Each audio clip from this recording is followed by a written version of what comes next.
आपने कभी विश्लेषण करने का प्रयास किया है कि आपके स्मार्टफोन या लैपटॉप के परिपथ किससे बने हैं? यह अर्धचालक होता है जिसे प्रत्येक विद्युत उपकरण में उपयोग किया जाता है। आइए उनकी कार्यप्रणाली देखें। सुचालकों और कुचालकों की चरम सीमाओं के बीच हमारे पास एक महत्वपूर्ण समूह है जिसे अर्धचालक कहते हैं। एक पदार्थ पर विचार करें, जैसे सिलिकॉन। कमरे के ताप पर इसके केवल कुछ संयोजी इलेक्ट्रॉन अपने बंध से मुक्त होने में सक्षम होते हैं। इसके कारण सिलिकॉन में कम संख्या में मुक्त इलेक्ट्रॉन होते हैं। किसी सिलिकॉन छड़ के सिरों पर विभवांतर अनुप्रयुक्त करने पर उपलब्ध मुक्त इलेक्ट्रॉनों की कम संख्या एक विशेष दिशा में अपवाहित होने लगती है। वे कम मात्रा में विद्युत धारा का निर्माण करते हैं जिसे एक सुग्राही विद्युत धारा मीटर द्वारा संसूचित किया जा सकता है। वे पदार्थ जिनमें मुक्त इलेक्ट्रॉन की संख्या कम होती है, जिस कारण उनमें कम मात्रा में विद्युत धारा प्रवाहित होती है, उन्हें अर्धचालक कहते हैं। विद्युत धारा की इस कम मात्रा का कोई व्यावहारिक अनुप्रयोग नहीं है।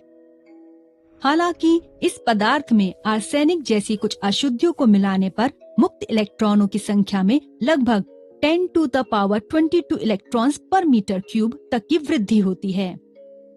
इस प्रकार किसी अर्धचालक की चालकता में वृद्धि की जा सकती है। किसी अर्धचालक में उसकी चालकता बढ़ाने के उद्देश्य से अशुद्धियां मिलाने की इस प्रक्रिया को अपमिश्रण कहा जाता है। अर्धचालक के ताप में वृद्धि करके भी उसकी चालकता में वृद्धि की जा सकती है। सिलिकॉन के अतिरिक्त जर्मेनियम अर्धचालक का एक अन्य उदाहरण है, जिसका ट्रांजिस्टरों में व्यापक रूप से उपयोग किया जाता है।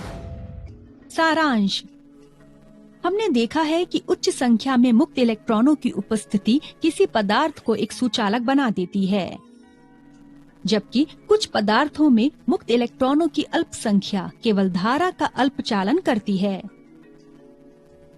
इन पदार्थों को अर्धचालक कहते हैं। किसी पदार्थ में मुक्त इलेक्ट्रॉनों की अनुपस्थिति उसे कुचालक बना देती है। इसलिए किसी पदार्थ में मुक्त इलेक्ट्रॉनों की मात्रा के आधार पर हम उन्हें सुचालक, अर्धचालक और कुचालक में वर्गीकृत कर सकते हैं। अर्धचालक इसीलिए आधुनिक अर्थव्यवस्था की जीवन रेखा है। हमारे द्वारा उपयोग किए जाने वाले सभी इलेक्ट्रॉनिक उपकरण प्रत्यक्ष या अप्रत्यक्ष रूप से अर्धचालकों पर निर्भर हैं। क्या आप जानते हैं अर्धचालकों में संचालन कैसे होता है? अधिक जानने के लिए बने रहें हमारे साथ।